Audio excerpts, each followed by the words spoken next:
Sir, जैसे कि हमारे अरुणाचल में काफ़ी ज़्यादा सोसाइटी है और आज जैसे कि ओथ टेकिंग सेरेमनी हुआ है, तो आपने आपकी स्पीच में काफ़ी अच्छी बात बोले होंगे, लेकिन वही सबको हम हमारे जनता भी जो हिंदी में सुनना चाहेंगे। जो नया लीडर इलेक्ट हुआ है और सोसाइटी है, उसके लिए आपका क्या मैसेज है? ये कोई भी सोसाइटी, कोई भी ऑर्गेनाइजेशन को चलाने के लिए सबसे पहले ऑर्गेनाइजेशन का इमेज को हमको बिल्ड करना पड़ता है। इमेज बिल्ड इस प्रकार का करना पड़ेगा, हमारा कर्म के ऊपर में हम जिसे काम करता है, जिस प्रकार हम अच्छा काम करें, मेरा ऑर्गेनाइजेशन का अच्छा इमेज बनेगा, वो इमेज ही कमांड करेगा सोसाइटी को। वो इमेज ही आपका हर कदम में, आप कहीं में भी जाइए, कुछ भी काम कीजिए, वो इमेज ही, वो पावर है, स्ट्रेंथ है, वो सबको रूल करेगा। जिसका इमेज अच्छा नहीं है, अब 1000 टू सोसाइटी बनाओ, कुछ काम का नहीं होगा। मेरा एक सिंसियर अपील ये है कि कोई भी अरुणाचल में ऑर्गेनाइजेशन बनाता है तो it should be people welfare oriented society होना चाहिए। ये नहीं है कि मेरा क्लान का किसी को बचाने के लिए वो अप्रोच नहीं होना है। मेरा लोग कोई गलत काम करता है तो सही को सही, गलत का गलत, हम वो चीज़ हम बोल सकना पड़ेगा। कोई भी ऑर्गेनाइजेशन ऐसे सच्चाई को यदि छुपाता है तो वो कभी आगे नहीं बढ़ेगा। मेरा ये संसार अपील है कि अरुणाचल में डिफरेंट क्लान ऑर्गेनाइजेशन होने से भी और कम्युनिटी बेस्ड ऑर्गेनाइजेशन भी, इसका इंटेंशन अच्छा होना है, वो अच्छा ही काम करना है और सही को सही में जाना है, गलत चीज़ को कभी साथ नहीं देना है। तो अब जो यहाँ के जो फॉर्मर जो रेसिडेंट या फिर जीएस थे, उनका क्या आपने काम देखा तो कैसा लगा कि सोसाइटी में किस तरह से जा? मैं आप तो मेरा स्पीच में सुना होगा, जो हमारा करा दादी में जो निशील सोसाइटी ने एक वाइल्ड लाइफ प्रोटेक्शन प्रिजर्वेशन का एक मिशन जारी किया है 2024 को। इसमें करा दादी ने सबसे अच्छा परफॉर्म किया है। करा दादी को अवार्ड भी दिया गया नेस से, और ये क्लान ऑर्गेनाइजेशन जिसने अच्छा साथ दिया उसको भी दिया गया, इंडिविजुअल को भी दिया गया। उसमें एक बहुत बड़ा योगदान हमारा G4 का प्रेसिडेंट ने, जो गोदा तपोंग ने दिया। मैं इनको एक्नॉलेज किया हूँ आज, इसलिए मैं स्पेशली G4 का भी मेंबर को सबको थैंक्स देता हूँ कि वो आपका जो नया टीम भी तपोंग ने जो निशी समाज को जो साथ दिया था, वो मिशन को आप हमेशा निशी समाज का साथ में आप जोड़ा रहना है और साथ देना है। कांग्रेचुलेशन, आपने आपका टेन्योर में काफ़ी अच्छा काम किया है, जैसे कि हमारे हेरिंग मारिंग जी ने भी कहा है, आपको एक्नॉलेज किया गया है। तो आपका कैसा रहा इस पोजीशन में और आपने क्या क्या किया, आप थोड़ा हाईलाइट कर दीजिए। और आप जो न्यूली सिलेक्टेड प्रेसिडेंट है, उन्हें भी थोड़ा अपना बात बताइए। अच्छा, धन्यवाद। ये हमारा G4 वेलफेयर सोसाइटी को 2007 में इस्टेब्लिश हुआ है। पहले भी मैं स्पीच में बोल चुका हूँ। और 2008 में भी हम लोग पिकनिक था, 13 में भी पिकनिक था। उसका बाद में थोड़ा सा हम लोग ये टेक्निकल प्रॉब्लम का लिए और ये रिसर्च का लिए हम लोग थोड़ा रुका था। तो उसका बाद अभी हम लोग ये नया प्रेसिडेंट सेक्रेटरी मतलब चुना है। तो इसलिए मेरा जो टेन्योर में मेरा जितना काम करना सका मैं कर लिया, और जो मैं काम करने नहीं सका है, मेरा नेक्स्ट एग्जीक्यूटिव लोग ही काम ही करेगा। ये जो G4 का मतलब क्या है? G4 का मतलब हम लोग का एक पिताजी था, अबू तागो था। तागो का पिताजी एक गोदा है, गोरा है, गोचू है, गोक्या है। चारों भाई ने जी आया है, इसलिए हम लोग G4 रखा है। तो आप लोग का जो आपका फर्स्ट टेन्योर में कुछ ऐसा आप लोगों ने एजेंडा रखा था जिसको आप लोगों ने पूरा किया, या फिर अभी भी वो बाकी है जिसको आगे फर्दर नया प्रेसिडेंट ले जाएगा? हाँ, हम लोग का ये है, जितना उसमें हम लोग का जो टारगेट था, मतलब उसमें काम कर नहीं पाया, जो टारगेट को पहुंच नहीं पाया, तो उसी को नया प्रेसिडेंट लेके ही ले जाएगा। First of all sir, congratulation. जैसे कि आउटगोइंग प्रेसिडेंट ने बताया कि लास्ट समय 2 साल कंटिन्यू था जब से शुरू हुआ, लेकिन भी कुछ टेक्निकल एरर का वजह से थोड़ा हेल्प में था। तो अभी आप नया सिलेक्ट हुआ है, तो आप G4 सोसाइटी के लिए आप लोग का क्या एक मोटिव और aim and ambitious? Thank you Arunachal headlines and Arun भूमि।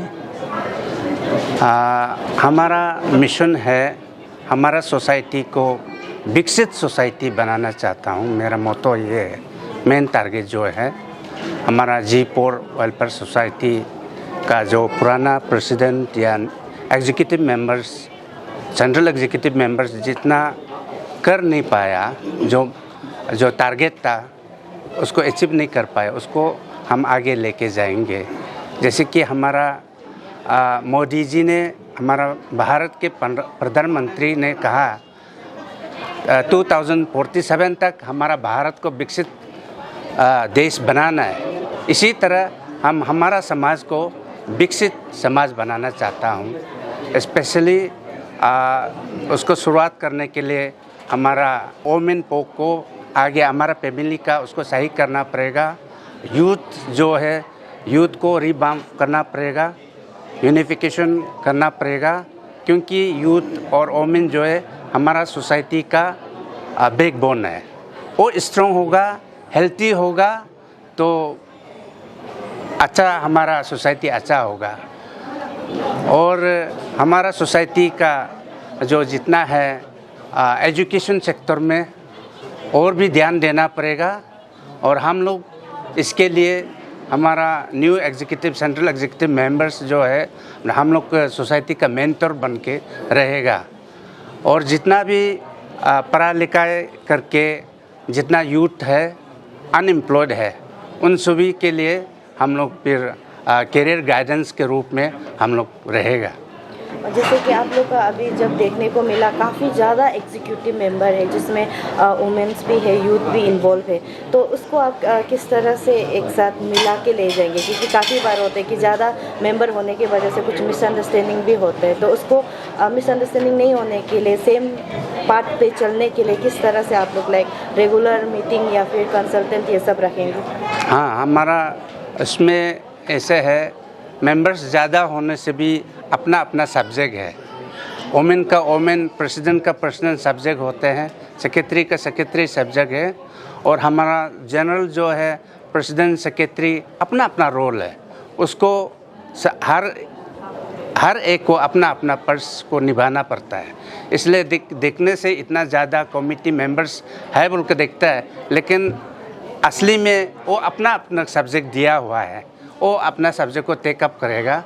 और बीच में और जो टास्क दिया जाता है जिसको सब्जेक्ट, जैसे कि जनरल सेक्रेटरी का टास्क क्या है और वाइस प्रेसिडेंट का टास्क क्या है और वोमेन विंग का प्रेसिडेंट और यूथ का प्रेसिडेंट जनरल सेक्रेटरी, उन सभी का अपना अपना टास्क है।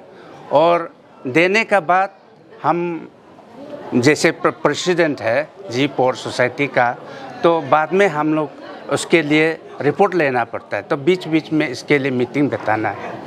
मेरा आखिरी सवाल रहेगा, आपने कहा कि यूथ और women backbone of the society है, जो कि सही बात है। स्टूडेंट लोग को लेके अभी ऐसा कई सोसाइटी लोग कराया जा रहा है कि मोटिवेट करने के लिए फेलिसिटेशन प्रोग्राम ये सब रखा जा रहा है, करियर काउंसलिंग प्रोग्राम रखा जा रहा है। आपका टेन्योर में क्या ये चीज़ G4 सोसाइटी के जो यूथ है उसको देखने को मिलेगा? हाँ, श्योरली, वो तो डेफिनेटली वो तो होगा, क्योंकि एजुकेशन ये नहीं होने से हमारा सोसाइटी आगे विकसित नहीं हो पाएगा।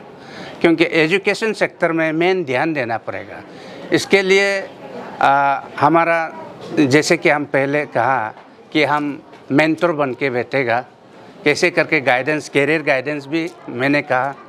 और उसके लिए कोई ऑर्फन लोग हमारा सोसाइटी में बहुत सारा है। ऑर्फन जिसका ऑर्फन होने माँ पिताजी गुजर जाने के बाद तो बच्चा आगे नहीं जा पाता है पढ़ाई लिखाई में, तो लेफ्ट आउट हो जाता है। तो उन सभी को भी हम लोग ढूंढ के कुछ आगे उसको ये ले जाने के लिए हम लोग कोशिश करेगा। जब भी कोई एग्जीक्यूटिव मेंबर फॉर्म होते हैं, प्रेसिडेंट का राइट हैंड होता है जनरल सेक्रेटरी, तो आप जनरल सेक्रेटरी के इस बार होते हैं, तो किस तरह से आपका भी सोच रखा है? तो आप सही क्वेश्चन पूछा है। ये मतलब इट डजंट मीन्स प्रेसिडेंट ही सबका सब गाइड करना है उनके, लेकिन हम लोग एक साथ मिलकर काम करेगा सोसाइटी को आगे बढ़ाने के लिए। और ये नहीं है कि हमेशा प्रेसिडेंट ही डिक्टेट करना, ये भी नहीं है, लेकिन अच्छा जो पॉइंट है उसको हम लोग मानेगा। क्यों? लेकिन हम लोग अभी आप थोड़ा पहले बोला इतना सारा एग्जीक्यूटिव मेंबर्स है, वो सारा एग्जीक्यूटिव मेंबर से हम लोग सबका राय को लेके जो बेस्ट ऑफ द बेस्ट जो पॉइंट है, जो बेस्ट ऑफ बेस्ट आइडिया है, उसी को हम लेके चलेगा। और ये आपका माध्यम से ये व्यूअर्स को हम ये बताना चाहूँगा कोई कोई आजकल जो इतना सारा क्लान बेस्ड ऑर्गेनाइजेशन हो गया, कोई कोई भाई भाई के बीच में एक कथा करके ताकत बना के किसी को दबाने के लिए, किसी को झगड़ने के लिए, किसी को प्रॉपर्टी को छीनने के लिए, या तो किसी पॉलिटिकल लीडर को दबा के खुद पॉलिटिक्स फील्ड में उतारने के लिए होता है। ये ऐसा नहीं है। हम लोग का जी4 वेलफेयर सोसाइटी है, आप लोग का जानकारी ले बता दूँ, this is totally non political organisation. However, जब we will do it in this area also wherever necessary, जहाँ में ज़रूरी है, जहाँ में एकदम ज़रूरी कंपेल है, उसमें हम लोग उसी में एक वर्क टुगेदर करेगा। और इसके बाद में और हम लोग का सोसाइटी में special in education sector we are much lacking behind than other clans. तो उस मेरा टीन्योर में व्हाटएवर माय टीन्योर में भी मेरा टीन्योर में यही हम फोकस करेगा कि एजुकेशन सेक्टर में ही हम ज़्यादा फोकस करेगा। हो सकता है 80% 70% समय को एजुकेशन सेक्टर में हम फोकस करेगा। क्यों बोलने से education is backbone of everything, मतलब एवरीथिंग। आजकल एजुकेशन नहीं है, कुछ नहीं है। यही है मेरा मैसेज। Thank you.